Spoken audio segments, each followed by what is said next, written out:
shit, oh shit.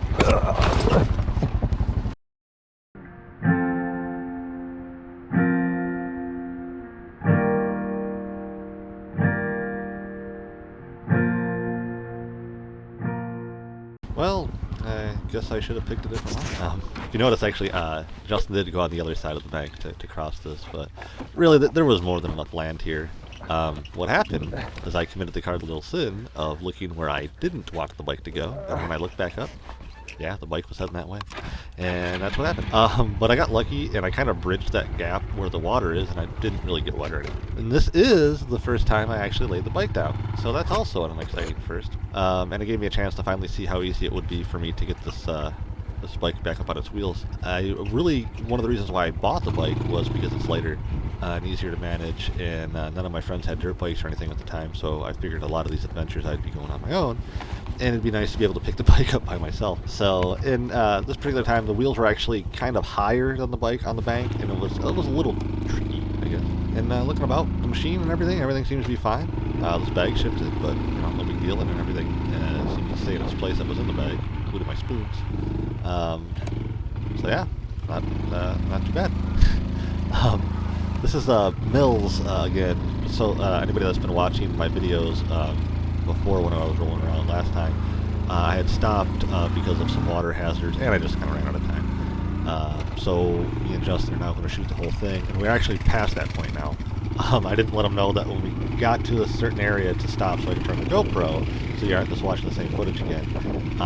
So now we just have to wait till the return trip to see what the water hazards are all about. It's kind of weird. We had rain about 2 days before this, and it rained like all day long, quite a heavy rain. And I was a little nervous coming out here how much water would be, which really wasn't too bad. But I think actually the rain was to our luck, because there's just so much sand. And it kind of helped things kind of locked in for some action traction here. And yeah, it was actually a really good day for riding. And it wasn't planned at all. I had talked also earlier episodes about how I was getting ready for a bigger camping trip, which I unfortunately had to postpone due to illness. Things are fine now, everything is moving along, so I'd spend another week or so out before I'll be hopefully out on the trail. But Justin's work also had cancellations, and he ended up having some time off, and I was able to finagle an early day from work, and then this kind of turned into an overnight.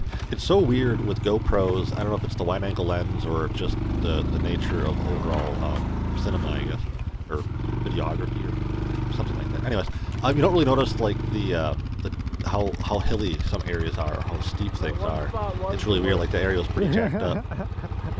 So now that we made it through, there was supposed to be roads. So I turn off the camera, and of course that's when Justin falls over and into a muddy puddle. As you can see here, by illustrated in this photo, where he's eating a slice of pizza and having a frappuccino in a gas station parking lot. It wasn't long after that photo was taken that we found a spot to make camp. Actually, it was like a perfect weather for this too. There's like no bugs out or anything. So this is my kind of setup. I just straight up dirt bagged it because it's not supposed to rain or anything. For those that are wondering why I have my head kind of where I do, I have a tendency of pushing my pillow out of my sleeping bag and kind of annoying myself at night. So I'm going to wedge my little blue backpack there underneath that wheel and kind of give me a little bit of a headrest to hopefully keep my pillow in place. But anyways, so that's kind of like the setup I've got going on, pretty simple. And Justin over here is trying out a new little sleep system for himself here. Hovering Sombrero is actually a reference to a song by They Might Be Giants, but actually I kind of think it looks more like a hovering tamale. So Justin's trying out just one of my dry backpacks with a couple of ratchet straps to use for carrying his gear along, which seems to be working out fine, and he hasn't melted a hole in my backpack, so no complaints there. The essentials. So this little stove I've got going right here is called a BioLite stove. It can take little sticks and twigs, and it has a fan in it, as you can hear, that helps burn everything fairly cleanly. You get a little smoke every once in a while, as you can see in that stick. But it takes and creates its own energy from excess heat, and has excess energy so you can charge your phone and stuff. And I was getting this footage the whole time as Justin was first trying his floating tamale back there, hoping maybe I'll catch a little bit of a mishap, but seems like his gear is treating him well. So this is a video taken actually at about 5 in the morning, and I was trying to figure out how to get the settings going so you could actually see the fact that there is actually morning light right now, but the GoPro wasn't having it. I'm gonna have to hook this thing up. I have 7% of my battery. As you can hear, I'm having some battery issues. And this was actually video, and I took it as a still. It's kind of strange. And the GoPros have a lot of weird hiccups I don't quite understand. So we're back on the road at around, like, I want to say like 7:30ish or so. And actually, I still have to go to work. I got a meeting thing at 11, so I just wanted to make sure I had plenty of time to get back.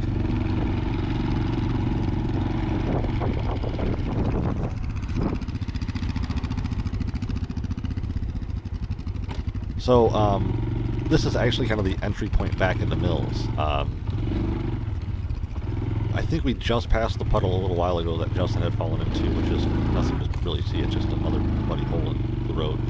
So now we're entering back into Mills. There really wasn't much video of Grimm other than our campsite, because I kind of wish I left it on actually, only to catch Justin's fall.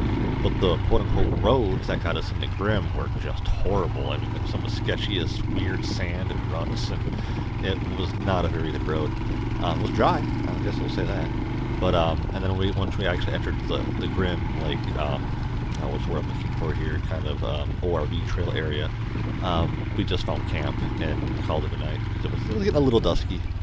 And it was a good area because I don't really know too much about the Grimm area. If we're going to find houses or stuff that'll be in the way from being able just to throw up camp real quick.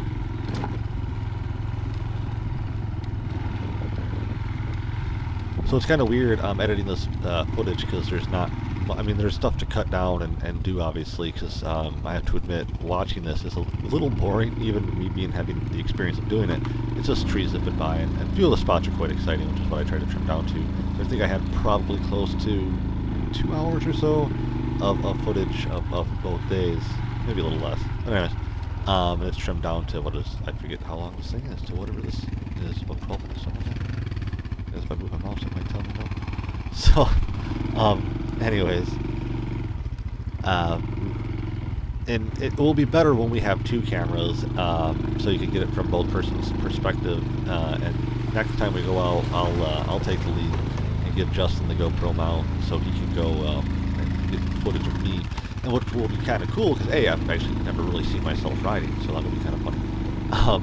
And what will also be cool is the fact that I'll always be in shot, unlike Justin here. When he gets taken off, he's no longer in frame or anything anymore. So that'll be kind of cool. It'll be a little bit more interesting than just trees and dirt zipping past.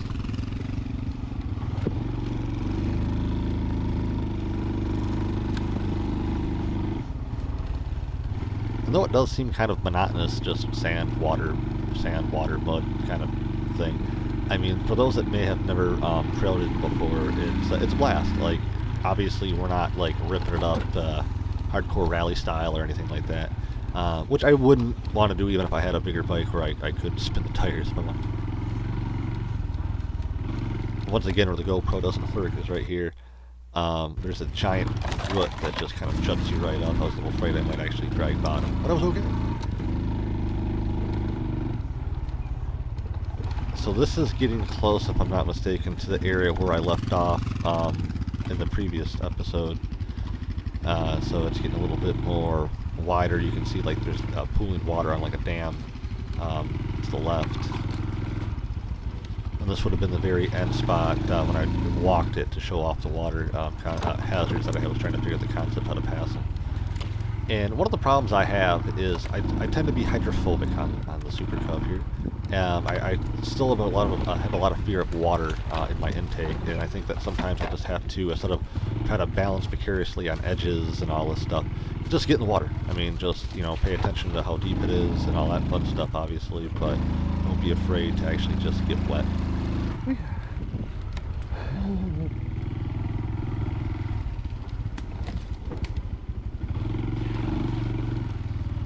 Plus, it looks cooler on film if you cut it too long.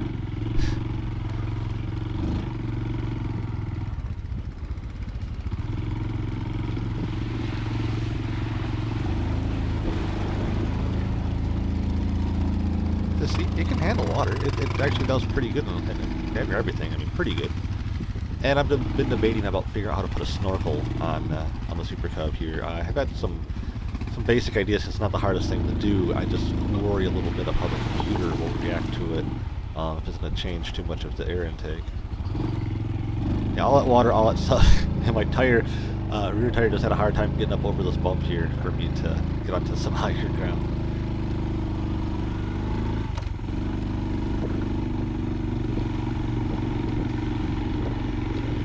And that was really the worst of the water hazards. Mills is actually a really good spot if you're from the Midland area to go check out the trails or even just hike the trails. It's a really nice area. It's not too far from the city, and it's not your usual spots that everyone hits up here.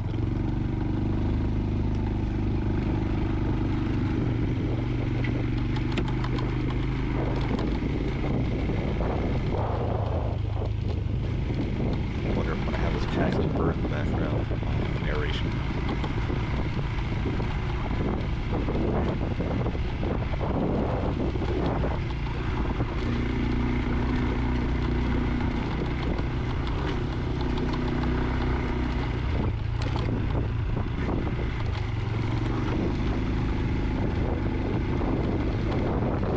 So on these roads, they actually get pretty, or trail I guess, or whatever, it gets pretty decent. I don't know if anybody noticed, but I'm actually hopping in third gear and buzzing along.